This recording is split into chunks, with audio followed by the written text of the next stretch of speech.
Olá pessoal, meu nome é Guilherme Marinho, eu sou proprietário da Monca Cervejaria e queria convidar vocês para estar com a gente nesse bate-papo sobre cerveja e vegetarianismo. Então conto com vocês. Oi pessoal, meu nome é Pablo Carvalho, eu sou mestre cervejeiro da Monca Cervejaria e convido vocês para acompanhar esse bate-papo nosso aqui sobre cerveja, vegetarianismo e, por que não, um pouco de porco.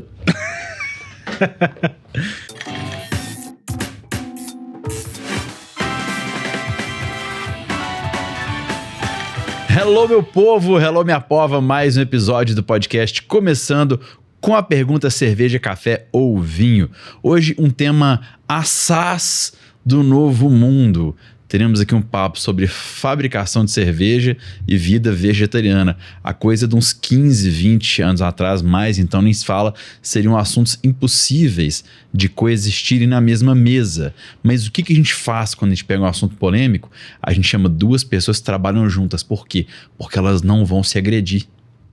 Então tá aí a chave do sucesso. Você garante que você vai ter um debate sadio e sem confronto físico, que é o ideal. Claro que nós vamos fazer depois uma versão do podcast UFC, o pessoal saindo na porrada, trocando ideia e tal, mas o Ratinho já criou isso há muito tempo, então não vou ser eu, tá bom? Podcast Tome Gosto é um lance de cachaça seleta de Salinas, Minas Gerais, para apreciadores de todo o mundo, produto destinado a maiores de 18 anos.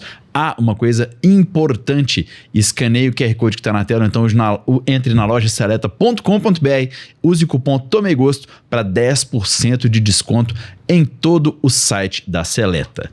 Muito bem, eu já falei sobre o que falaremos, hoje estou com dois convidados aqui, farei a pergunta inicial para cada um deles. Primeiramente o patrão, que é quem paga, não é isso? Por favor. Guilherme Marinho, cerveja, café ou vinho? Cerveja, sem dúvida. Cerveja, sem dúvida. Pablo Carvalho, cerveja, café ou vinho? Cerveja. Ô Pablo, café e vinho. Puxa o microfone para você. Assim cerveja. tá bom? Tá bom. Cerveja? Cerveja, café e vinho, os três. Os três. Você acertou. Só que nessa ordem, cerveja? Pode ser. Tem aí? Não, a maioria das pessoas toma café da manhã e depois almoça, toma um café e depois toma vinho à noite. Na Alemanha você toma café da manhã, cerveja também. Por que não? Muito bem. Vocês dois trabalham na Monca Cervejaria. Isso. Você começou a falar que na Alemanha eles tomam cerveja de manhã. De tarde e de noite também, mas sim. Então, contem pra nosco aqui como é que é a cerveja de manhã na Alemanha. Vai lá.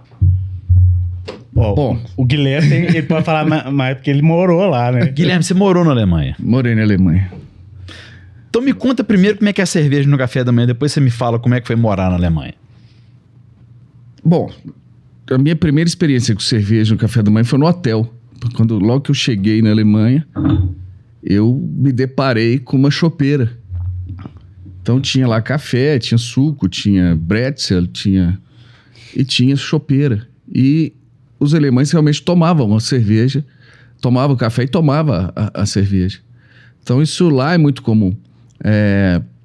A gente vê nas praças, né? As pessoas vão no supermercado de manhã. Tiram lá a garrafa da gôndola, abre, senta na praça e bebe. Isso é uma cultura da Alemanha, não só na Alemanha, né, em alguns países ali, em virtude justamente da peste negra lá atrás, em que as crianças tinham que tomar cerveja para não ficarem doentes, os adultos. Então, o líquido que eles tomavam era cerveja. Então, ficou essa cultura, né? Claro que não é tanto assim, mas lá tem isso. Eu ouvi dizer que quem veio com esse papo da cerveja durante a peste negra foi o rei da Bélgica, que pelo fato da cerveja ser fervida, então logo ela vai matar várias bactérias e salvou muitas pessoas da morte. Na Alemanha também? Na verdade, a cerveja era servida pelos monastérios, né? Então eles faziam e serviam porque sabiam que não estaria contaminado. Ninguém entendia o motivo. Mas as igrejas, os monastérios, não só na Bélgica, na Alemanha, em toda aquela área, Suíça, Holanda, o que salvou a humanidade ali naquele momento foi a cerveja. Uma vez, tem um alemão que era amigo nosso, já nos deixou. O grande alemão lá do Serra del Rei, eu não lembro se o nome dele agora, Wagner. Eu chamava ele só de alemão. E ele tinha ódio mortal de tomar cerveja holandesa. Os alemães têm alguma outra rixa de cerveja que não seja com a Holanda? Olha, eu morei em Bayern e eu fui em vários locais para tentar comprar cerveja de outros locais da Alemanha e não achava. Eu só achava Helles Münchner, achava Pilsen, achava Dunkelweizen, mas eu não conseguia achar uma Kolsch, uma Berliner Weiss. Então, dentro da própria Alemanha, você tem um bairrismo, né, em relação às cervejas. Então, em relação à Holanda, à Bélgica, você imagina como é que é. Eles têm rixa até interna, né? O cara da cidade da Colônia não toma da Kirsch, da Altbier, né? É, porque tinha um papo que a Fabiana, minha professora, nossa consultora, né? Minha professora, vizinha, colega de profissão, Fabiana Regui, falava que os cavalos como é que é? Faziam Düsseldorf, como é que é? Altbier. Então, os cavalos na cidade... Era xixi de cavalo, né? Fazia xixi da outra, fazia outra coisa. É isso. Tipo isso mesmo. Ô, Pablo, você esteve na minha formação de sommelier de cerveja? Foi. Inclusive, minha banca final foi você que fez. Não sei se você sabe disso. Eu não lembro. Pois é. Mais, cara. A minha banca foi você. Você botou 3 cervejas na minha frente e falou assim, bebe. Foi legal, pelo menos? Foi. É o podcast, eu tô falando com história minha, né, com o entrevistado. Você botou 3 cervejas na minha frente e falou assim, qual que é esse estilo, esse estilo, esse estilo? Você tem que saber, tem 3 aqui, você tem que falar qual que é qual. Aí eu tomei de fato e eu acertei. Aí você me sugeriu uma harmonização com uma delas. Eu falei uma coisa, você falou assim, peraí. Eu falei, peraí não. Eu aluno, hein, velho? Pera aí não, cara pálida. Isso aqui é uma escola, você tá formando um profissional. Você quer que eu te fale que a harmonização dessa cerveja é com bolo de chocolate, petit gâteau, não sei o que, não sei o que. Não, eu quero propor uma coisa diferente. Ele falou assim, então tudo bem, então propõe. Você foi gentil comigo, obrigado. E o que você propôs? Nem lembro. E o que você tomou? Porque hoje eu provavelmente faria diferente. Mas, cara, eu não sei. Uma Stout, uma Pilsen e uma IPA, né? Bem fácil, né? Eu tava tomando uma Stout. Agora a próxima vai ser Pilsen, Helles e uma coisa, tipo, mesma coisa. Cara, qual que era uma da série das mafiosas da Krug Beer? Era Stout? Não, eram IPAs, né? Não. Então a série anterior. Mafiosas Krug Beer? Não sei. Desculpa, da Baker. Perdão. Da Baker. Se não me engano, eram IPAs, eu não lembro mais. Não, porque teve a série mafiosa e a série... Então, tinha Pele Vermelha. Ah, não, que tinha a Pele Vermelha, a American Pilsner. Uma Stout. Mas a Stout era com laranja e açúcar mascavo? Não, essa era... A Pilsner era com... Gente, eu era... Você lembra daquele Anteped? As pessoas ainda usam isso, né? Eu era a pessoa que mais bebia a Pilsner, a American Pilsner. Eu ficava brincando muito com esse Chiavetti, eu que sustento a venda da Baker com essa aí. Mas eram 4, né? Eram 4. Era uma IPA com casca... Acho que era IPA com casca de laranja. Exatamente. Tinha uma Weizen com capim-limão. Isso mesmo. Uma American Pilsner com açúcar mascavo e tinha eu acho que era Bravo. Era Stout. Era Bravo, que era Stout. Era. Eu sei que tinha a Bravo e mais duas. Era Porter, né? Imperial Porter. Imperial Porter, Era Imperial Porter. Imperial Porter, Aí eu sei que você me fez fazer... Abaixa um pouquinho seu microfone. Puxa, eu sou radialista, gente. Vocês estão ouvindo o podcast. Aí, ó. Isso. É porque eu vou escornando, né? É sinal que você tá à vontade. É sinal que o podcast vai ser bom. Guilherme morou na Alemanha. Ele falou que na Alemanha bebe cerveja do lugar onde você tá na Alemanha. Então, pra você que é mineiro, seria como você comer um queijo do Rio de Janeiro. Imperou o silêncio na mesa. Por aí, né? Talvez o Rio de Janeiro faça queijo em algum lugar. Em algum lugar pode fazer. Você tomaria uma cachaça do Rio? Em alguns lugares a cachaça é famosa. O problema é que eu não tomo cachaça. Mas eu como queijo. Mas eu não comeria um queijo do Rio. Fala, pão de queijo, cara. Pão de queijo fora de Minas. Cara, não, mas pão de queijo é do nosso país, cara. Não é não. Não é não. É de Minas. O Pablo também é sommelier de pão de queijo. Tava falando hoje sobre... Não, porque tem o pan de bono que eu vi na Argentina. Mas aqui, só pra concluir, que senão vai ficar um papo muito louco. Na minha aula do nascimento da cerveja, você deu uma dinâmica pra gente. Você levou uns baldes, você esqueceu disso também. Claro que eu esqueci. Ele bebeu muito. Eu tô aqui, eu fiz isso. Você levou um balde de barro que você deixou dormindo com a cerveja, com a cevada. É porque eu simulava um o feitio de 10 mil. Porque contam-se, né? Aquela Então história vai lá, conta a história da cerveja e conta o que você fazia. Vai. É que o pessoal, uma das histórias da origem da cerveja era aquela que o cereal ficou do lado de fora, choveu, e aí ele germinou, ou então fez um mingau, era cheio de coisa, né? Um dia eu resolvi testar, né? Eu vou pegar o malte e eu falei, eu vou fazer um mingau numa panela de pedra e vou deixar esse negócio esquentando aí. E aí a panela de pedra demora, né, a esquentar. E aí o tempo necessário para ela aquecer até a fervura, né, era suficiente para fazer uma sacarificação. E aí, depois disso, eu transferi aquele líquido mesmo com bagaço e malte ali e colocava nessa ânfora aí, nesse vaso de barro lá e deixava fermentar, né? E vira cerveja. Não é boa, mas vira. Né? A gente tem que dar graças a esse pessoal que tomou esse negócio, foi resistente ao longo desses 10 mil anos, foi tomando esses negócios até chegar hoje. Porque... eu acho que, na verdade, eles tomaram, ficaram felizes, falaram, eu vou passar a tomar isso aqui, porque bom realmente não era, né? Não, a gente toma coisa muito pior ainda hoje. Então, assim, mas vira cerveja. E é interessante que o tempo de aquecimento, então, lógico que foi um experimento, depois eu repliquei isso várias vezes, né, pra escola lá de sommelier. Mas é interessante que, tipo assim, tem uma base, né, porque o pessoal fala, deixava o grão lá fora e ele fermentava sozinho e tal. Aí a gente sabe que no processo cervejeiro você precisa, né, de converter ali, precisa de um tempo maior para... O grão tem que se germinar primeiro, depois ele tem que passar por um processo enzimático e tal. Eu falei, vamos ver o que acontece nesse período e se daria tempo, né, durante esse aquecimento. Dá, é razoável pensar nisso. E aí eu levava esse experimento, né, e obrigava todo mundo a beber, olha que legal. E não era ruim, cara, mas não era ruim. Mas porque estava controlado, ele já tinha controlado o processo. Pode ter sido. Eu não deixava o negócio ficar zoado demais também, né? Não preciso torturar tanto os inimigos. Mas não era de todo ruim, não. Mas, não era a melhor coisa que já tomou, mas também não era pior, né? Garanto que já tomou coisa pior. Muito pior. Pois é.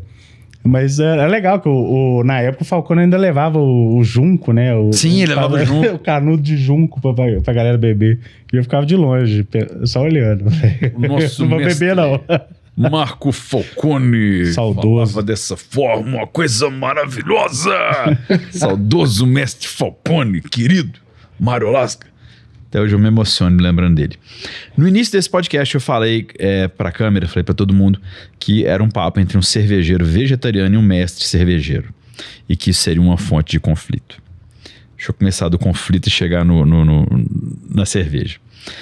Pablo, você que é um cara que tá nesse meio cervejeiro, na turma do Freytuck, desde quando que você é dessa galerinha? Cara, eu vi o Freytuck nascer, né, cara? Olha isso.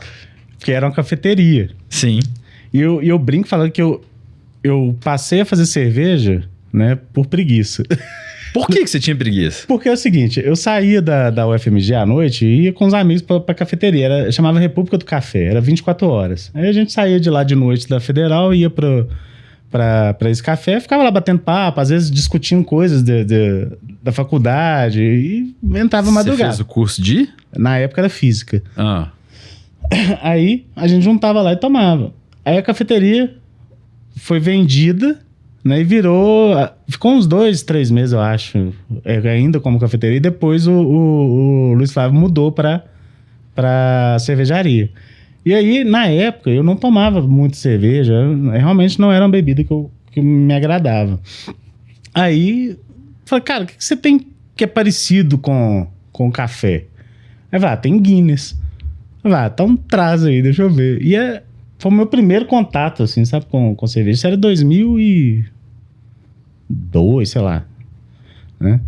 Aí, de repente, o perfil do público do bar foi mudando, óbvio, né? Era um café, passa a ser cerveja. Aí tem um que fala lá, aí você ouve lá no fundo, que eu faço cerveja em casa. E todo mundo, já olha assim, como assim, né? Aí a gente foi fazendo amizade e a galera foi juntando ali. E isso era o quê? 2003, 2004, mais ou menos. Foi quando eu comecei a fazer cerveja. Então, por preguiça de ir para outro lugar, procurar café, eu fiquei por lá mesmo. Aí eu fui tomando cervejas diferentes, né? Era Guinness, Erdinger, Nós deve ter uns 10 anos que eu não tomo a Herdegger. Mas era o que a gente bebia. Outros Pecloren, Abbott Ale, né? Eram as cervejas que a gente tinha aqui na época. E aí, fui gostando. Passei a fazer cerveja em casa e aí tô aqui desde então. Já tem 20 e poucos anos. Mas por que você matou sua preguiça fazendo cerveja? Por que você começou a beber cerveja, fazer cerveja por preguiça? É o que eu falo, a preguiça de ir pra outro café. Eu fiquei por lá e eu gostei Tipo assim, eu não vou pra outro lugar, eu gosto daqui. Aí que já não serve café, serve o quê? Cerveja? Então traz. Foi assim. Eu era bebedor de café. Que bom, ainda é. Só pra eu virar a bola aqui agora. Nos primórdios do movimento cervejeiro, nessa época que você tava lá, se eu te falasse que ia ter um dia um dono de cervejaria vegetariano, você ia rir na minha cara? Cara, eu não posso falar muito, não, mas... porque eu já fui por um ano vegetariano. Quando? Quando você nasceu? Não. Não, mas assim, não foi... de vida? Uma vez eu falei, será que eu consigo ficar um mês sem comer carne? Aí eu passei um mês e falei, consigo. Será que eu fico um ano? Aí eu fiquei. Aí depois parei com esse trem aí e voltei a comer carne, né? Porque não dá, né? Né, Guilherme? Mas era concebível no princípio? Naquela época, de jeito nenhum. Porque os eventos eram assim, galera, nós vamos matar um porco e vamos fazer cerveja. O Juliano, do Rima dos Sabores, que não existe mais, fazia o porcone, que era uma pele de porco, tipo no formato de um temaki. Com carne de porco, não sei o que, um barbecue que ele fazia. Estrogonofe dentro de um cone de pele de porco. Não dava pra comer inteiro, porque era muito gordo, assim. Não dava pra comer inteiro, como assim? Você comeu aquilo? É óbvio. Caramba, velho. Não, o que eu ia falar? Até esqueci aqui. Aí, agora... A pele de porco, o pessoal comendo porco. Não, você falou do porcone. Sim. Eu dava curso de cerveja caseira e o Juliano levava o Tour Bacon, que era um porco recheado com peru, recheado com frango, recheado com linguiça, e eu servia isso no almoço pra galera. Até que depois eu tive que cortar, porque a galera dormia depois do almoço e eu ficava dando aula pra ninguém, sabe? Fazer harmonização com esse tanto de recheio aí é um desafio. Era engraçado, cara. Mas era só baseado em carne, churrasco, não era... Guilherme, você é um dono de cervejaria que é vegetariano, cara. É raro, né? Raríssimo. Você não tem orgulho disso não? Porque eu te falei, você é um dono de cervejaria que é vegetariano. Você falou assim, Não, é porque eu tô pensando aqui dos donos de cervejaria que eu conheço e realmente não tem. E todos são... Dos que eu tô lembrando aqui, principalmente os do Sul, eles gostam muito de... eles falam mais da costela aberta assando do que da cervejaria. Né? Então, a propaganda muitas vezes é em cima da carne e não da cerveja. E a ideia foi essa, né? De trazer uma outra perspectiva junto ao consumo da cerveja. Na verdade, eu sempre fui vegetariano. Fiz 52 anos. Não parece, não? Não sei, eu sei. Mas... E eu nunca comi carne. Né? Então... o engraçado é que todo mundo vira pra mim e fala, mas você toma cerveja e não come carne? Eu falo, mas cerveja não tem carne, né? Tirando aqueles doidos lá dos Estados Unidos que fazem cerveja com bacon, aí realmente, né? Mas cerveja é um produto vegetariano. Não posso falar vegano, né? E tem algumas cervejas também que... Essa de bacon, aquela que chama Origen lá da Argentina, que é feita com água que escorre da montanha lá, da neve derretida. Sim. Essa aí eu nem tomo também. Mas toda cerveja é vegetariana. Então, eu que tenho que perguntar, mas você come carne e toma cerveja? Né? Na verdade, é o contrário, né? Mas a ideia era... E eu vou te falar mais. Quando a gente pensou em abrir a cervejaria, eu falei, olha, vamos mudar essa ideia de que cerveja e carne andam de mãos dadas. E eu criei, né, junto com o meu chefe, um cardápio só vegano e vegetariano. Não ia ter carne. E aí... Também não dá, né? Não ia ter carne. Aí não dá, né? Vamos forçar. E aí, eu fui refletindo. O pessoal falou, olha, então ninguém vai. Falaram, ninguém não. Veganos e vegetarianos vão, né? Mas a gente foi olhando, pensando, falou, poxa, não é que a gente pode ter carne e vamos apresentar para todo mundo outros pratos para que eles possam experimentar e ver que não é só isso, né? Então assim foi feito. Então dentro do nosso brewpub a gente tem uma carta extensa, um cardápio extenso também de pratos veganos e vegetarianos, além das carnes que muitos acham que é só aquilo, né? Mas não é. Tenho um episódio interessante, chegou um amigo meu lá e eu pedi um tartar de beterraba. Chegou o tartar de beterraba, ele olhou e falou, eu nunca comi beterraba. Como é que eu venho numa cervejaria e não vou comer carne? Eu falei, não, experimenta. Daqui a pouco você pede sua carne. Ele ficou relutando ali, comeu. Falou, cara, que coisa maravilhosa. Deixa eu pegar mais, mas não conta pra ninguém, não. Então, lá na nossa cervejaria, a gente tem essa condição de fazer com que as pessoas experimentem outros sabores, né?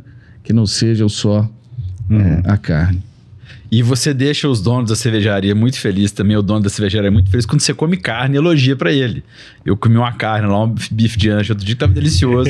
Falei, cara, tava sensacional. Sei que você não come, mas vou te dar um feedback positivo, que estava muito bom. Você cresceu sendo vegetariano, você não comeu carne? Sim. Calma que eu vou te perguntar sobre isso agora, porque antes eu vou falar da Seleta. Porque é o seguinte, pessoal, cachaça Seleta de Salinas, Minas Gerais, para apreciadores de todo mundo. A cachaça Seleta começou em 1980 com inovação e também utilizando muita tecnologia, que era uma raridade. E até hoje a cachaça Seleta se preserva sendo uma cachaça de alambique, ela não é uma cachaça de coluna. Ela preserva a maneira caipira, a maneira mineira de fazer cachaça. Não só isso, ela usa as nossas madeiras brasileiras. Tem cachaça no carvalho? Claro que tem, mas a cachaça Seleta de todo dia que você conhece é envelhecida na umburana ou amburana, pode falar dos dois jeitos. Eles têm um site muito legal que é lojaseleta.com.br, tem um QR Code na tela, ou então você que está no áudio tem na descrição aqui, lojaseleta.com.br, você acessa lá, usa o cupom TOMEGOSTO para 10% de desconto, tá bom? Não são só essas cachaças que a Seleta tem.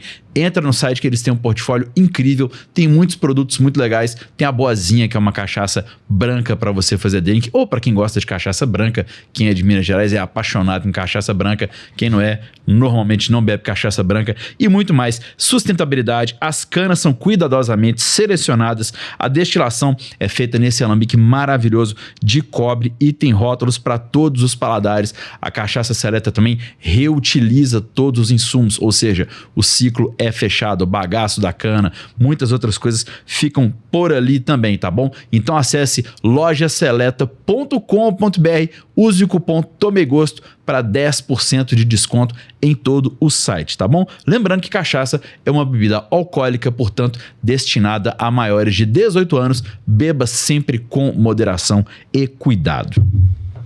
Cara, você cresceu sendo vegetariano. Exato. Como é que era, tipo, na escolinha? Você abria sua merendeira, porque na época tinha merendeira, hoje não sei se tem, mas você abria sua merendeira, eu levava merendeira pra escola, minha mãe fazia uns pães, dá uma saudade boa, né, velho? Quando você tá longe, eu também trauma de suco de laranja por causa de merendeira. Então, assim, minha mãe mandava minha merendeira, eu levava um pano assim, que ia a comida dentro, tudo fechadinho ali. Então você nunca tinha nada de carne na sua merendeira? Nunca. Definitivamente. Era fruta, era pão com manteiga, queijo, biscoito e suco. Suco natural, sempre. Né? Porque também nem existia sucos de caixinha. Né? Não, aí era o suco de uva integral, era o suco de laranja, que quando tava fazendo calor azedava antes do recreio, né? Aí é o trauma mesmo. Mas era só isso, não tinha nenhum tipo de carne. Mas e assim, numa festinha de... Cara, eu fiquei tão sensibilizado com isso que eu tava pensando, velho, como é que será que uma criança com os amiguinhos zoando ele, velho? Porque olha só, vamos pensar aqui, Pablo, nós que somos omnívoros, né? Vamos lá. Salgadinhos vegetarianos. Risole de milho. Casulo de queijo. Acabou. Enrolado de salsicha. Porque toda vez que... Isso é verdade. Você chega nas lanchonetes, tem algum salgado sem carne? Tem, enrolado de salsicha. Cara, por algum motivo salsicha não é carne. E realmente não é, né? É papelão. E empada de frango. Tem enrolado de salsicha e empada de frango. Não é carne. Peixe também, às vezes, não entra. Não, pão de queijo. Carne. Pão de queijo, vamos lá. Pão de queijo. As festas de crianças modernas agora glamorizaram a pipoca, tem pipoca. Mas, não, assim, eu sou um pouco mais jovem que você. Na minha época, realmente era muito mais restrito o cardápio de salgados de festa. Sim. Então, o que salvava era o casulo, que sempre tinha, e tinha um empanado de ovo de codorna, que hoje já não consigo mais achar, mas era bom na época. Sim. No resto, era só carne. E agora eu ia em festas que não tinha absolutamente nada para comer. E aí, às vezes, o pai ou a mãe do aniversariante me chamava no canto. Aqui, ó, esse aqui é de carne, eu vou te dar aqui pro seu pai não ver. Mas e aí? Mas eu não vou comer porque eu não quero. É isso não é porque o meu pai e minha mãe estão olhando. Eu queria saber isso. Você nunca quis? Não, eu nunca quis. Inclusive, meu pai e minha mãe comem frutos do mar, peixe. Agora, eu não como absolutamente nada. Eles não comem muito também, mas comem. Mas era uma questão minha, eu não queria. Eu fui criado assim e eu não queria. Não era porque era proibido que eu queria comer a carne. Pelo contrário. Eu sempre tive aquela ideia assim, poxa, matar um ser para comer, eu não preciso disso. Eu posso comer outras coisas. Né? Claro que cada um tem a sua forma de pensar, mas eu sempre pensei assim. Né? Não recrimino quem come, definitivamente, mas essa é a minha escolha. Bicho, tá, ok. Mas olha só. Eu quero insistir. Cara, eu fiquei emocionado. Falei, velho, imagina isso. Porque hoje em dia tem muita opção, velho. Hoje em dia tem batata frita de air fryer. Mas assim, a festa de criança minha, lá atrás, quando eu lembro então, era gelatina no copinho de café. Eu não sei se vocês pegaram essa fase. Gelatina no copinho de café, você come? Pois é. Hoje a gelatina já não é mais com... usa aquela cartilagem de boi, né? Mas na época era. Também não comia. Também não comia? Não. Então você era quase um veganinho, né, velho?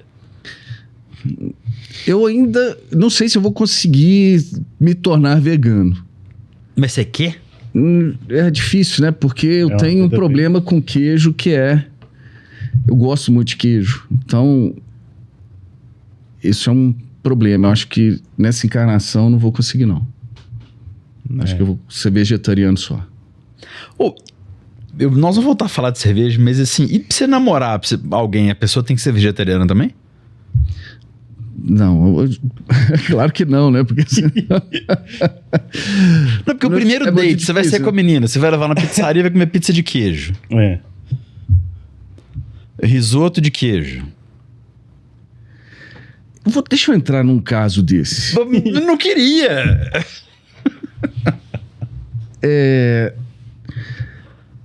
Não vou entrar num caso em si, mas assim, essa diferença chamava atenção. Porque eu era o único, né? Eu era o único vegetariano. Não existia outro. Eu nunca conheci alguém da minha idade, hoje sim, normal.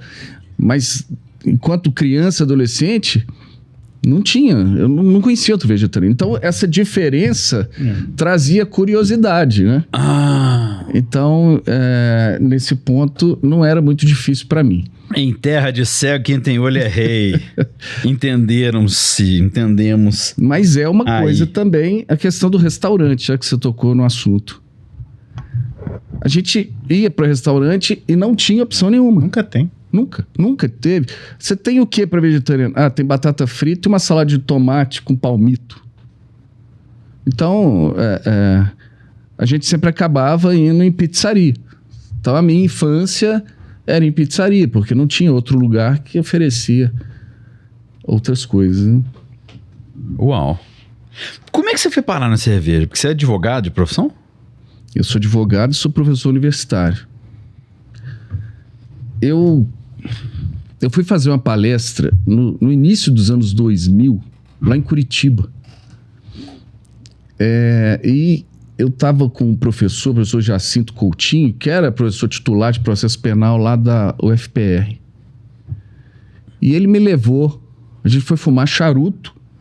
Isso foi lá por 2002, 2003, mais ou menos.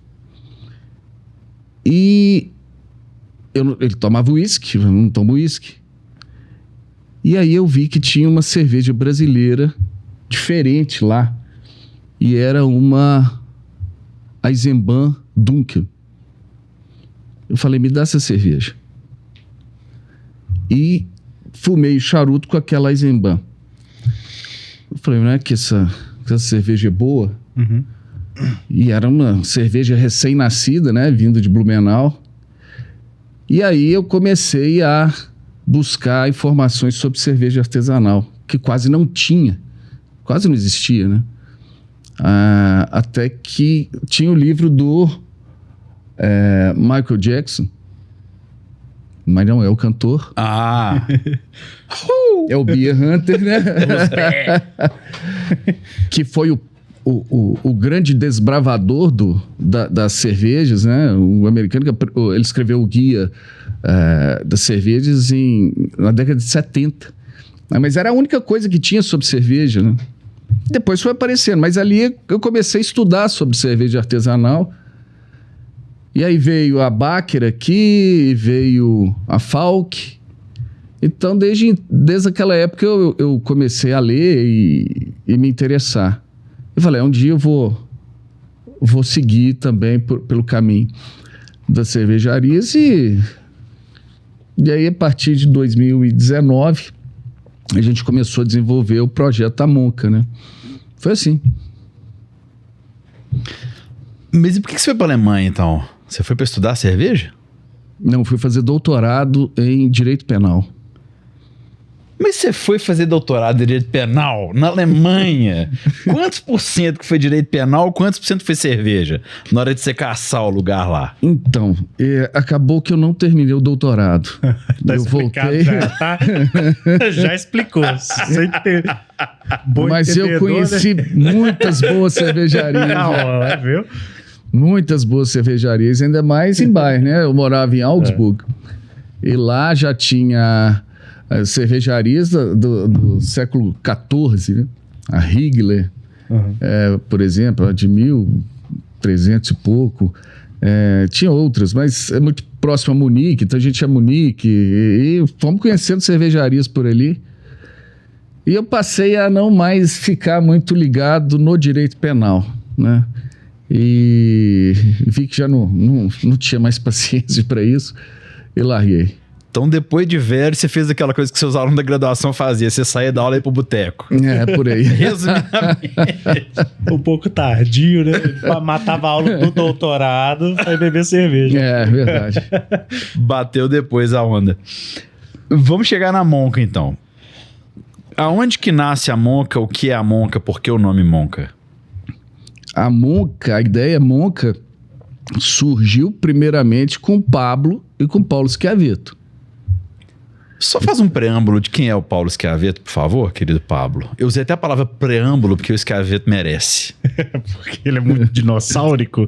Não, é uma palavra que dá um... Chamaram o Paulo de velho. Não, jamais. É uma pessoa de grandeza, entendeu? Não, de sim. classe. Não, o Paulo é um nome muito importante, né? Na cerveja artesanal brasileira também, né? Ele tem o nome precede, né? Ele é muito bom nisso e tal.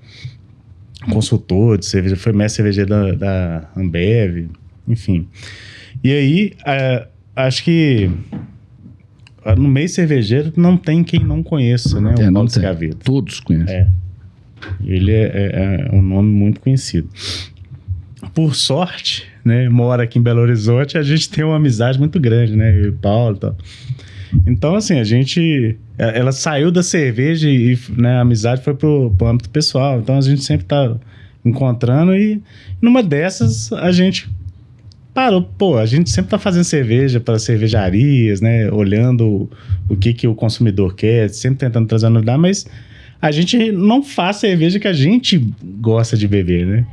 A Aí o Paulo, é verdade e tal. Eu falei, opa, vamos fazer um projeto nosso. Vamos fazer uma marca, né? Na época que tava bombando muito cervejas ciganas, né? Falei, vamos achar uma cervejaria pequenininha e vamos produzir. Aí a ideia foi ganhando forma, né? E nasceu a Monca, de um brainstorm lá, né? Falei, vamos fazer uns negócios diferentes, umas coisas assim meio experimentais e tal. E aí começamos a levar para um lado mais sério. Fizemos uma marca, né? Aí fizemos produção, mandamos cerveja para o concurso. No primeiro lote já foi para a final lá em Londres, do World Beer Award, né? Aí o Paulo foi lá julgar a final, conversou com os cervejeiros. A gente tinha feito uma Export Stout na época, foi a primeira cerveja. E aí o Paulo sentou com o pessoal da Guinness lá, cara. E os caras deram feedback, foi muito bacana. Aí depois a gente fez algumas outras cervejas e o projeto meio que foi minguando, porque, né, eu com muita demanda de trabalho, o Paulo também, né? Eu acho que na época o Paulo começou a desenvolver a empresa dele de equipamentos, né? E aí o negócio foi meio que perdendo. Eu acho que foi pouco depois que o Guilherme conheceu, né, o Paulo, né? Eu conheci o Paulo há não sei se é, mas enfim, né? A coisa foi evoluindo a partir daí, né? O Paulo, ele é mestre cervejeiro na Bélgica, né? E a Bélgica, ela tem muita tradição na questão cervejeira com os monges, né? E aí vem o monk, monge em inglês, né? Monk. E aí a questão de fazer cervejas diferentes, né? Então aquela questão de fazer algo, como o Pablo falou, coisas que não tem no mercado, né? E aí, quem faz coisa diferente, né? O Willy Wonka que faz coisa diferente, né? Aí a gente começou a pegar esse espírito, né? Monka e tal, e Wonka, pô, e aí levaram para esse lado, poxa, e a ideia do macaquinho, que é a reverência, a inteligência, né? E aí chegou a esse ponto.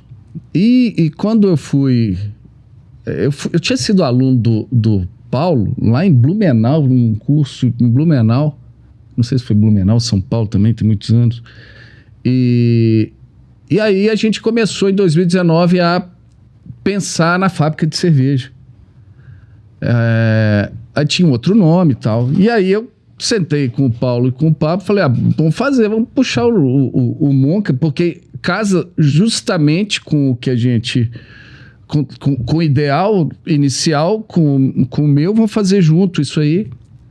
E aí nós fizemos realmente lá no Brewpub, a fantástica fábrica de cervejas, né? Com todos os tubos saindo nos taps, então a fábrica ela é toda aberta, então você está dentro da fábrica, né? Você vê a cerveja sendo feita, você vê a cerveja saindo dos tanques de serviço, indo pro tap. Então, casou muito bem essa ideia, né? E de trazer uma marca mais divertida para a cerveja.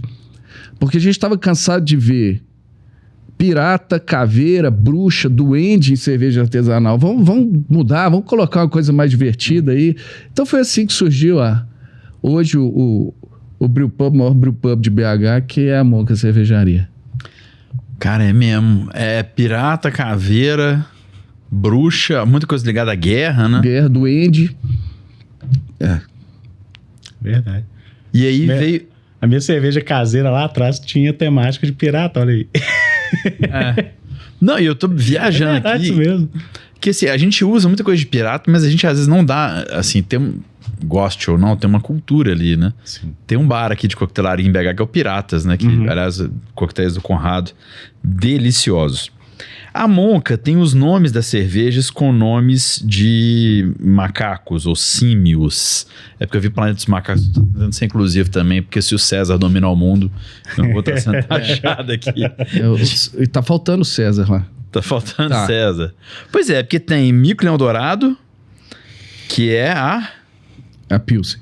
Babuípa deve ser uma IPA. É uma American IPA. Uma American IPA. Saimiri. Saimiri é uma Hope Lager. Orangotango. É uma Amber Lager. Sabe o que é um morango dançando no salão? Na Argentina? Um morango tango.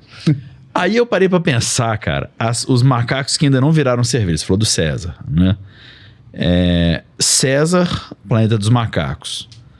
Vamos fazer Vocês já têm isso definido ou nós podemos brincar de fazer brainstorming aqui? Pode brincar, claro. Não tem nada definido. Vai. Então tá. César. Eu já pensei em um. Pois é, César, macacos que virariam cerveja. César, do planeta dos macacos. O César é o cara que fala outra língua, que começa a confusão, mas em tese ele é do bem, mas às vezes se mistura as coisas ali. Que cerveja que seria isso? Boa pergunta. Uma Bohemia Pilsner? Porque a Bohemia Pilsner não começa a confusão, né? Ou seria uma tipo uma Neipa? Essas milkshake IPA que parece um suco de manga. Não, milkshake não dá. É muito escola americana pra você, né? Não sei. Tá bom. Então vamos pular então. Mas isso, a gente tem que pensar no César. King Kong seria o quê? Vai. Tem que ser, sei lá, um Tem que Imperial Stout. Tem que ser algo mais forte pra danar, bruto. Isso. Né? Teria que ser uma Imperial Porter. É uma boa ideia. Tá bom. Bubbles. Sabe quem que é Bubbles? Não. Boa. Era o macaquinho do Michael Jackson. Que cerveja que você toma e fala assim... Vai ser uma azeda? Já sei. Pode ser. Uma Catarina Sour. Catarina Sour. Isso, você que é maldoso, tá pensando que leva frutinha, né? A macaca que fez Se Beber Não Case, Uma Noite no Museu, George of the Jungle, se chama Crystal, ou Cristal. Ela é treinada pela Animal Practice Community. A Harris já tem nome? Não. A Harris, será que vai ser a mais translúcida que a casa vai fazer? Não sei. Porque isso aí vem a ideia da cerveja. Nós fizemos a Helles Milchner, mas eu acho que ela não era mais translúcida que a Pilsen. Não, é muito, muito parecido. Bom, então, então Cristal fica guardado aí. Porque Cristal é um nome que mora na mente do Belo Horizonte. Estilo, né? Chega perto do microfone, Lindo. Perdão, eu não tô habituado com esse negócio. Mas tem a Cristal Weizen, né? Mas, pelo amor de Deus, não vamos inventar de fazer Weizen e principalmente filtrado. Porque aí, cervejeiro, eu vou embora, hein? Peraí, é uma cerveja difícil, cara, porque ela tem, né, muita carga ali proteica. Isso pra filtrar é uma delícia, né? Começa de manhã, no dia seguinte tá lá ainda filtrando. Vamos fazer o corte aqui. Pode ser, Cristal Weizen. Por que a Weizen é a cerveja que todo mundo começa e hoje ela tá esquecida, coitada? É porque eu acho que a galera saturou, cara. Você lembra? Eu falei Guinness e Erdinger. Era cerveja que você encontrava, né? Era cerveja de trigo. Elas não são ruins, mas eu acho que a gente enjoou. Eu acho que é isso. Igual teve a época da Weizen, aí agora teve a da IPA, né? Agora é o quê? Agora são as Sours. Assim, nunca na mesma proporção, mas a tendência, né? A galera procurando esse tipo de cerveja e tal. Né? Eu acho que é por aí, cara. Porque a galera já meio que... E quando a gente vai julgar em concurso, é uma briga para não julgar. Qual categoria você não quer? Weizen. Mas a cerveja de trigo... Até porque tem tipo 6.000 amostras para julgar. As outras tem 200, né? Porque todo mundo, as cervejarias pequenas, geralmente começam com a Pilsen, né? Uma de trigo, né? E que você comentou, as pessoas começavam, né, a tomar cerveja com Weizen. Né? E às vezes uma escura ou uma vermelha, uma avermelhada. É o meio que padrão no Brasil. Né? Então é um estilo muito concorrido. Né? Só você pegar histórico de a relação de inscrições nos concursos, você vai ver. A maior parte hoje é IPA.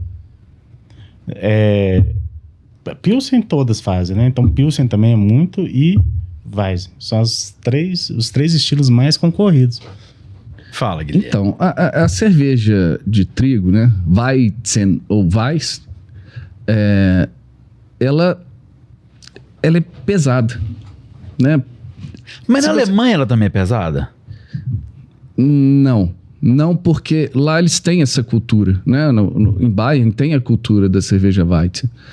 Então eles deixam maturar por mais tempo. A cerveja ela apura, né? Então ela não fica tão pesada quanto as que a gente toma aqui.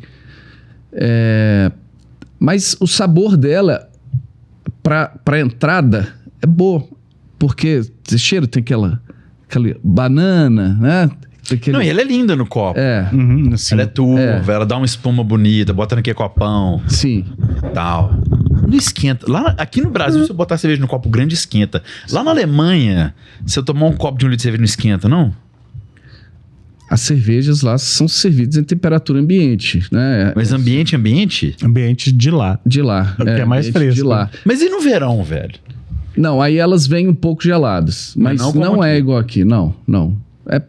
Mas lá, o sabor da cerveja é muito diferente. Eles estão do lado da fazenda. E eles têm um processo, o alemão tem um processo de fabricação de cerveja, equipamento, etc. A gente não vai conseguir,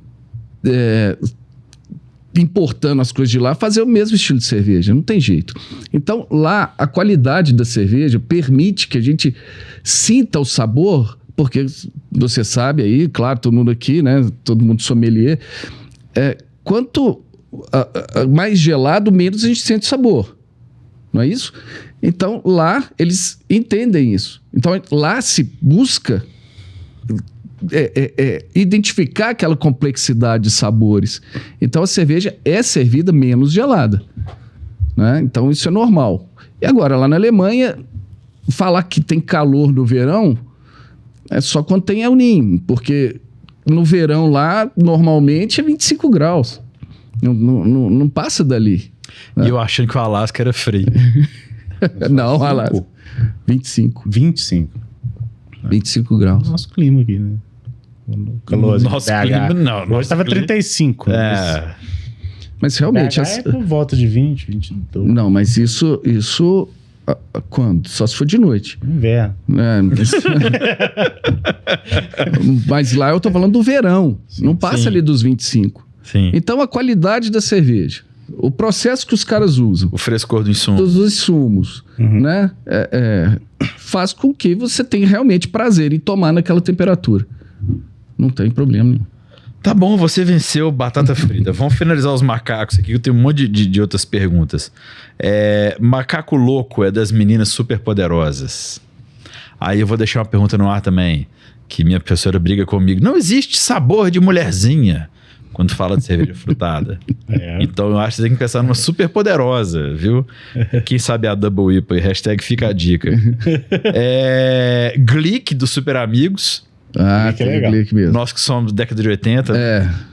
Glick. Pô, eu faria até uma homenagem a uns amigos que tinham cervejaria chamada Glick. Tinha? Tinha, era caseira, né?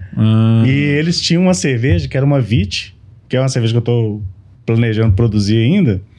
E a deles chamava Roy Glick. Homenagem a Roy Garden. Sim. Que é a melhor Vit, né, que existe. Né? Então era Roy Glick. Roy Glick. Pô, pode ser uma homenagem legal aí pra essa turma, velho. Bom. Chita do Tarzan. E Tem que ser uma cerveja com abacaxi, né? Pô, mas peraí. Peraí. Vamos lá. Eu tô com um café lá em casa que tem notas de abacaxi e vinho branco. As cervejas do Novo Mundo, quem não é cervejeiro agora tá batendo a cabeça na parede, já desligou. Continue neste episódio, ele é muito legal.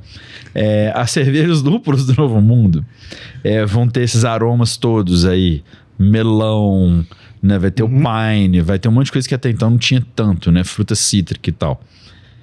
Porque a Weiss vai dar essa banana, mas não tem nenhuma cerveja que por característica vai dar abacaxi, né? Só com lúpulo mesmo. Só com lúpulo, né? Esse lúpulo aí, você falou que dá abacaxi? Não, Café. E vinho? Café, tá escrito na descrição dele, abacaxi e vinho branco. Legal, hein? Café... É até que perto, eu te mostro daqui bem. Café, cerveja e vinho, não é mesmo? Aí, ó.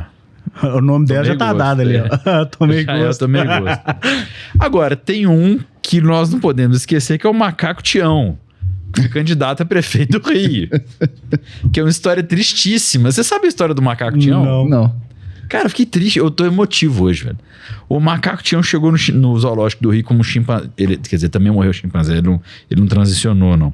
Ele chegou no zoológico do Rio muito novo. O tratador pegou ele, carregava. Ele ia alimentar os bichinhos de mão dada com ele e tal, não sei o quê. Só que o bicho cresceu.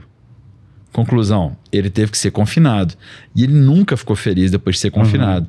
Ele passou a ficar agressivo, não queria interagir e tal, não sei o quê. E ele virou símbolo do zoológico do Rio e foi candidato a prefeito do Rio de Janeiro. Então, Macaco Tião. Só Foi pra candidato a prefeito? Não, colocaram, acho que... Eu não sei se, cara, eu não sei se ele foi candidato formal. Não tem como. Não, naquele... A pessoa, como é foi que um é? voto de protesto, Foi não voto de isso? protesto, Sim.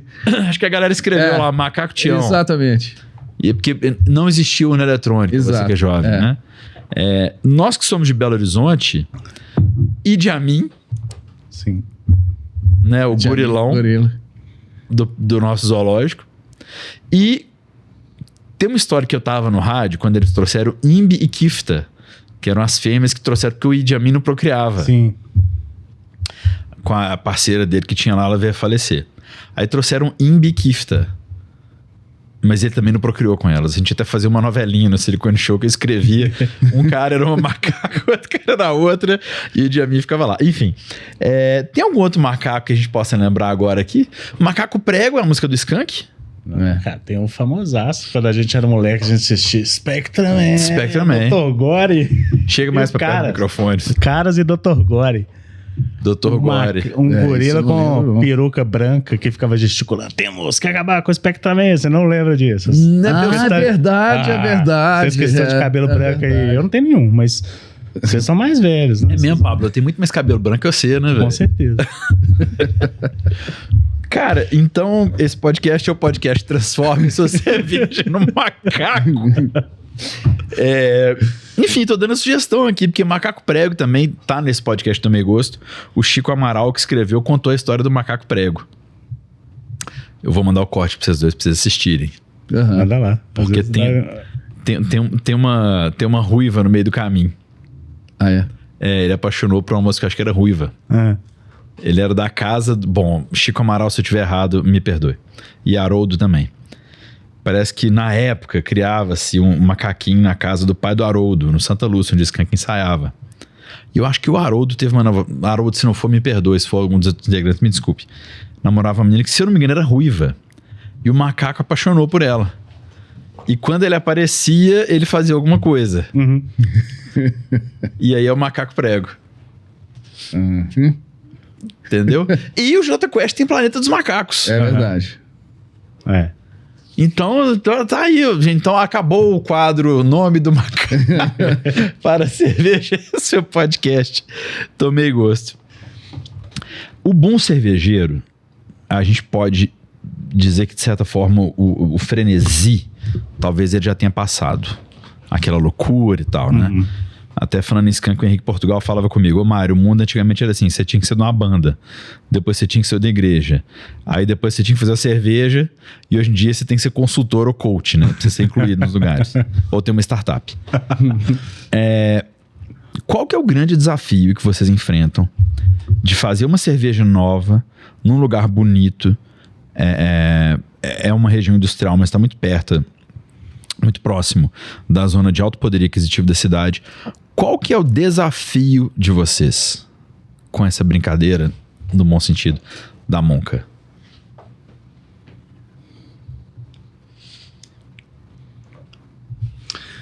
Bom. Silêncio no podcast. Não, é porque eu quando eu vou pensar uma cerveja e tudo mais, né, quando eu vou pensar uma cerveja, né, eu tento... Obviamente, a gente tem que pensar na parte comercial da coisa, né? De novo, não dá para voltar lá atrás, na raiz da mão e falar, vou fazer cerveja para mim, né? Não é para mim. Mas é lógico que a gente tenta sempre fazer cerveja do jeito que a gente gostaria de beber e tudo mais. Então, eu tento achar um meio termo entre a cerveja que eu gostaria de beber e a cerveja, né?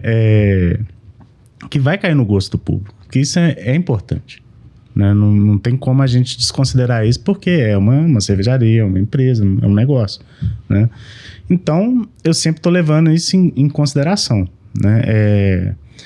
Aí a gente tem que entender qual que é quais são os anseios do consumidor, o que ele está esperando, né? E dentro disso, eu tento adaptar uma cerveja. A gente até estava discutindo há um tempo atrás, né? Uma cerveja que parece uma outra bebida, que essa bebida, cara, eu não vou dar spoiler, não. Isso tá parecendo a limonada de um cara aí. É a cerveja do Chaves, entendeu? Exato. E uma vez eu achei um cara que fazia limonada do Chaves no Tomei Gosto, fiz aí, ó. tirei foto e desfiz a descrição. Cor de uma, gosto de outra. Exato, é tipo isso, mas... E também trazer essa carga de, né, de experimentação, de ter alguma peculiaridade ali na cerveja que vira um atrativo, né? Então, assim, essa é a premissa para a gente começar a desenvolver uma cerveja, né? Mas sempre uma coisa que vai ser padrão a todas, né? Óbvio, tem que sair um produto bom, um produto de excelência, né?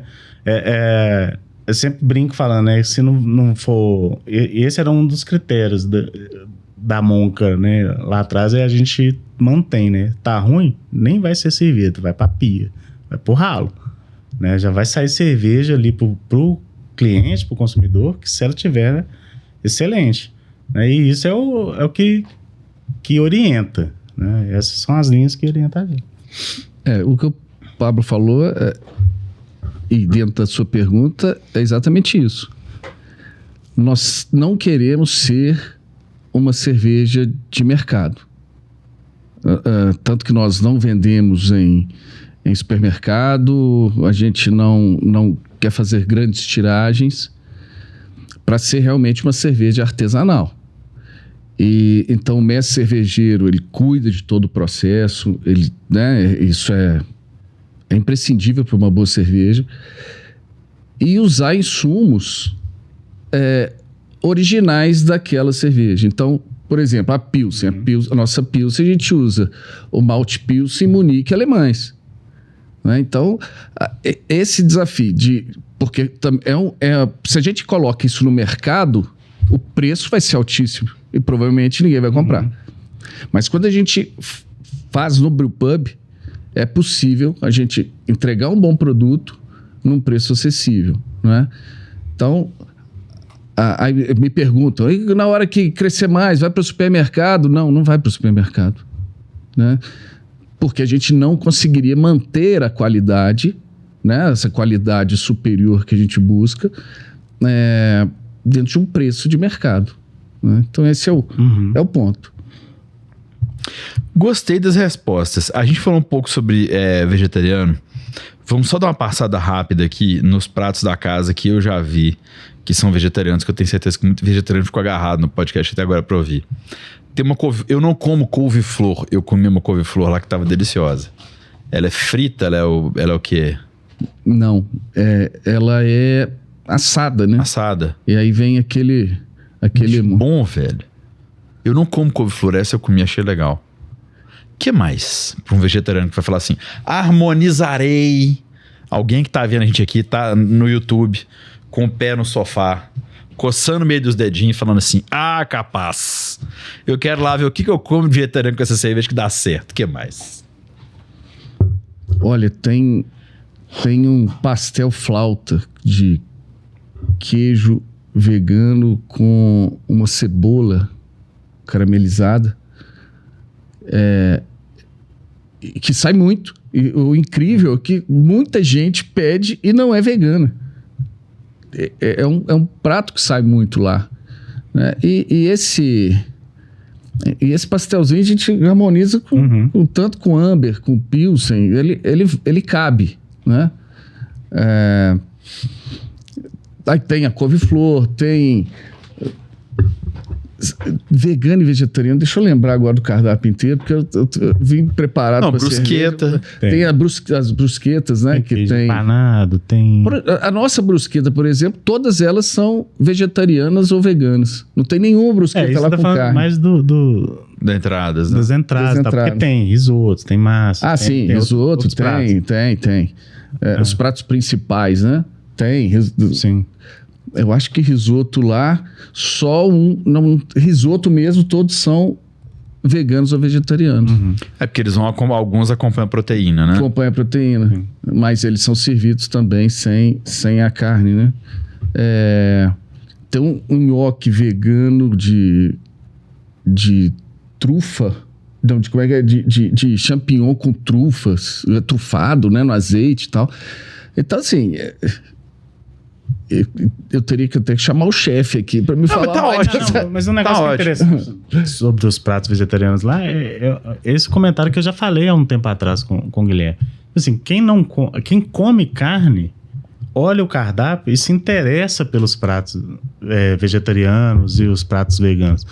Ao contrário de outros lugares que você vai, que nem os próprios vegetarianos querem comer os pratos que são oferecidos. Porque é sempre uma coisa assim, põe qualquer coisa aí com batata e resolve a vida, com queijo e resolve a vida. Sim. Né? Os pratos lá do restaurante, eles têm isso. Né? A gente quer comer, quer experimentar mesmo quem come carne. Porque é bonito, Sim. são bonitos, né? E são muito saborosos, né? Mas engraçado, eu vou dar um testemunho aqui de uma casa fora, só para fazer um paralelo interessante aqui. A comida indiana tem muita coisa vegetariana. Uhum. Sim. Tem um indiano que eu vou aqui em Lourdes, que é o Indian Gourmet, do meu amigo Sunil. Um abraço, Sunil. Você não tá ouvindo, mas um abraço pra você. Tem essa moça vegetariana, que é original, e pro paladar do brasileiro, eles fizeram uma samoça com frango. Vocês conhecem essa moça? Já ouviu falar, não? Não. É tipo um pastel. Você vai adorar. Se você nunca foi... Bom, restaurante indiano pra você que é vegetariano é o paraíso. Cara, o vegetariano é mais gostoso que o com frango? Tô contando isso pra vocês. Aham. Você tá afirmando. Tô afirmando. Tá.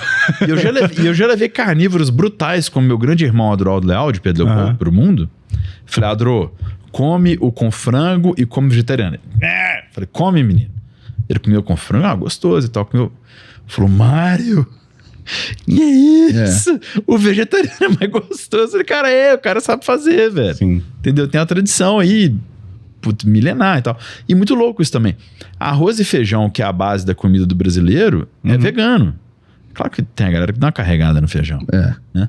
Mas assim, é um prato vegano. Então assim, Sim. Se a gente parar pra pensar, tem muita coisa muito legal que dá pra fazer. E como é que quebrar o paradigma é interessante, né? O Pablo falou agora aqui. Muitos veganos, nem eles querem comer os pratos veganos ou vegetarianos que certas casas oferecem.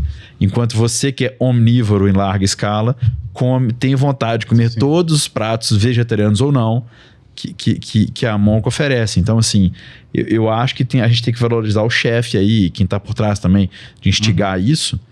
Porque não é querer levantar uma bandeira da alimentação saudável e tampouco a ideia que sustentabilidade com o vegano ande junto necessariamente.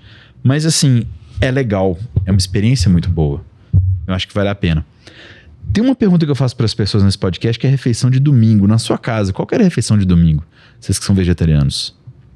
Lasanha, estrogonofe, mas tudo com proteína vegetal. Sempre proteína vegetal, queijo, molho normal, né? Mas sempre proteína vegetal. Mas um doce de leite de sobremesa vocês comem? Sim. É vegetariano. Entendi. Como é que é o almoço de domingo na sua residência, meu querido Pablo? O que você lembra, aquele de família? De família? Da casa dos meus pais? Sim. Era o almoço do Silvio Santos, né? Por quê? Era o tradicional: arroz, feijão, frango, macarrão, angu. E esse a gente apelidava de almoço do Silvio Santos, porque a gente comia, almoçava e na época, né, tinha o programa do Silvio Santos. Aí era isso. Mas agora, na minha casa, já não sigo muito essa tradição, não. Né? O almoço não tem um prato específico, não. Mas se eu fosse escolher alguma coisa com porco. Como diz Homer Simpson, um animal mágico e perfeito, entendeu? Senhores, sobre a Monca Cervejaria, só pra gente terminar de vender a casa aqui, é muito legal. Qual que é o nome da arquiteta? Negen, que fez o projeto? Beth Negen. Beth Negen. É um projeto lindo, é uma casa muito grande. Chama atenção, eu estive lá várias vezes, sou parceiro da marca, não preciso esconder pra ninguém. Mas chama atenção que a casa consegue preservar a identidade de uma casa legal e consegue coexistir com uma cervejaria legal também. Eu acho que ela teve muito bom senso de não forçar a barra. Ela colocou um vidro no meio do caminho, que foi sensacional. Porque o restaurante bar é o restaurante bar e a fábrica de cerveja, que é fábrica de cerveja, é fábrica de cerveja. Não tem ninguém ali fingindo. E na Monca tem aquela lenda do pinguim, que o tubo sai direto da fábrica, da cervejaria pra chopeira. Lá existe esse tubo, né? Exatamente. Lá é real. Lá é real, né? O chopp sai dos tanques que estão dentro da fábrica e vão lá pro bar. É só acompanhar a tubulação. Aí você vai vendo ela subindo, desce e tá a torneira lá. Qual cerveja que você sonha em fazer que você ainda não fez? Poxa. Não sei, cara. Tem algumas cervejas que eu gostaria de fazer, mas fazer ela bem redondinha, né? A própria Witbier é uma cerveja que eu acho ela é uma cerveja muito pouco explorada. Ela bem feita, talvez fosse a Weizen do Brasil, entendeu? Porque ela é mais refrescante, né? Casca de laranja, semente de coentro. Então, para um clima nosso que é muito quente, é uma cerveja que eu acho que casaria bem. Cara, só tem uma Wit brasileira de larga escala que eu gosto. Chama Praia. Que é mais Blue Moon do que Hoegaarden, né? Papo cervejeiro. Ela é muito mais Blue Moon do que Hoegaarden. Então, tomara... Carioca, né? Carioca, é. Tomara que você consiga fazer, porque eu acho que tem total fit dela no mercado. Mas eu sinto falta dessa Wit aí. Porque tem gente que já falou que fez Wit, mas... Não, tem uma outra que eu acho que é do Rio também. Qual? Chama Flamingo. Ah, essa eu não conheço. Boa. Ó. Cerveja boa. Mas também tem nós falamos dos carioca, mas tem mão também, né, dos escaveto. Né? Ah, tem mão dos escaveto? E as receitas, né, que a gente faz na Monca, é sempre em parceria, eu e o Paulo. Né? A gente faz todas as receitas e tal. Eu tô lá na parte mesmo também de produção, mas todas as receitas eu sento com o Paulo, a gente discute e tal. Né? O que você quer fazer lá, cara? Que você sonha, você vai falar assim, não, venci. Qual que é o objetivo seu no público lá, uma reação do pessoal? Qual que seria? Eu acho que a gente já está conseguindo isso, né? A casa vai completar 1 ano agora, no dia 21 de dezembro. E esse feedback que a gente recebe da qualidade da cerveja, né? Muita gente fala, poxa, eu nunca tomei uma cerveja tão gostosa, né? Isso é gratificante para a gente. Os pratos também, muita gente falando positivamente. Então, a ideia sempre foi, vamos criar algo que a gente gosta, servir bem o público, a ideia de gerar emprego, né? Então, fazer com que os colaboradores sejam uma família ali, né? A nossa a Monca Store, essa ideia de vender os produtos Monca e reverter isso para projetos sociais, isso tudo foi sendo construído e a gente vê que o objetivo está sendo cumprido, né? É claro que a gente tem que dar outros passos, né? A evolução não pode parar, porque senão o mercado também te consome, né? Então a gente tem que buscar outras coisas. Mas a ideia de que já é uma realidade, isso é muito interessante. Então, tão pouco tempo de casa, né? Ok, senhores. Refeição perfeita, companhia perfeita, no lugar perfeito. Primeiro, Pablo, que a sua vai ser vegetariana, eu tô doido pra ouvir. Refeição perfeita, lugar perfeito, companhia perfeita, entrada, prato principal, sobremesa, o que acompanha? Eu fico... Sem brincadeira, quando eu tô lá na Monca, eu sempre peço um torresmo de rolo. E eu estou satisfeito com a IPA. Aonde? Não, na própria Monca. Então, na Monca. Quem que tá sentado na mesa com você? O próprio Guilherme, Paulo, né? A turma que a gente tem aí na cerveja, os amigos que a gente gosta de estar ali falando e fazendo cerveja. Porque não é só beber cerveja, né? Discutir sobre o processo, produção, isso que eu acho divertido na história. Às vezes eu não bebo tanto, mas eu me divirto muito fazendo a cerveja. Né? Pensar... Qual cerveja que você está tomando com o torresmo de rolo? A Pale, ou IPA, ou Hop Lager. Né? tem prato principal sobremesa ou o torresmo de rola ele é um axioma, ele é perfeito em si Não, mesmo? ele serve de entrada, prato e sobremesa. Aquele carne de porco é doce? Não, porque é bom, cara. Que é bom. E aí eu não como a sobremesa, eu como mais torresmo. Está feito o corte.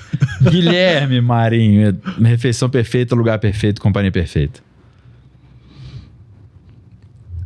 Essa coisa perfeita. Deixa eu ir um pouquinho além. Por favor. E como a gente sabe, muita gente pergunta assim pra gente, né? Você, Pablo, qual cerveja que você mais gosta?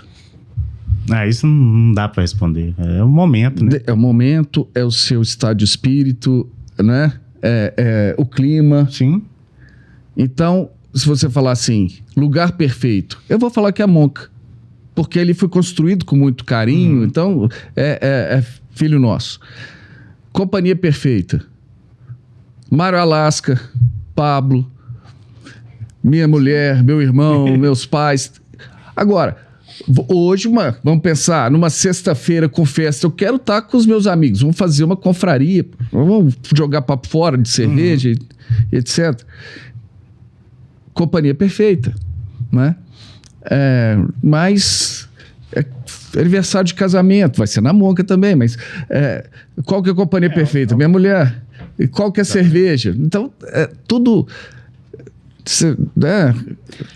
tudo é relativo. Tá bom. Então, me desenha um menu aqui. Entrada, prato principal e sobremesa. Tem que falar o que é.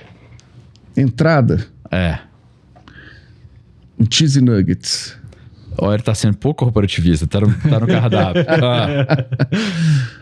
O prato, eu iria com um nhoque de cogumelos com azeite trufado. Tá no cardápio da casa também. É muito bom. E de sobremesa, um tiramisu. Tiramisu Tem tiramisu na Monca? Melhor sobremesa. Se não tem, agora vai ter que ter. No Eu acho a melhor cardápio, sobremesa que existe. no cardápio, hoje não, mas a gente faz para datas especiais. Que a data especial seja todos os dias. Cara, muito legal. Vocês são as primeiras pessoas que falam assim, eu, minha esposa. Ele falou minha esposa também. Você não falou nada no momento alguma mulher. Não, porque você tá falando de bebida e tudo mais. Tá. A sua perfeição. Não é por isso. É porque minha esposa não bebe. Então, Entendi. assim, pra beber e tudo mais.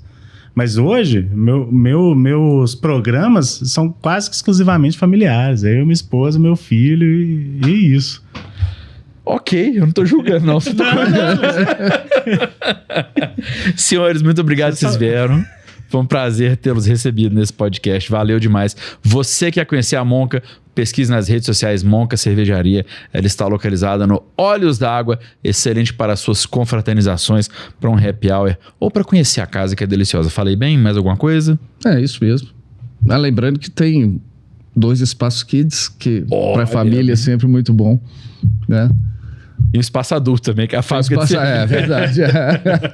Gente, eu sou Mário Alaska, esse é o Podcast Também Gosto. Podcast Também Gosto, sempre no lance de cachaça seleta de Salinas, Minas Gerais, para apreciadores de todo mundo. A cachaça é um produto destinado a adultos. Use o cupom TOMEGOSTO na loja seleta.com.br para 10% de desconto, se você é maior de 18 anos. Valeu, galera. Te vejo na próxima. Falou, fui, tchau.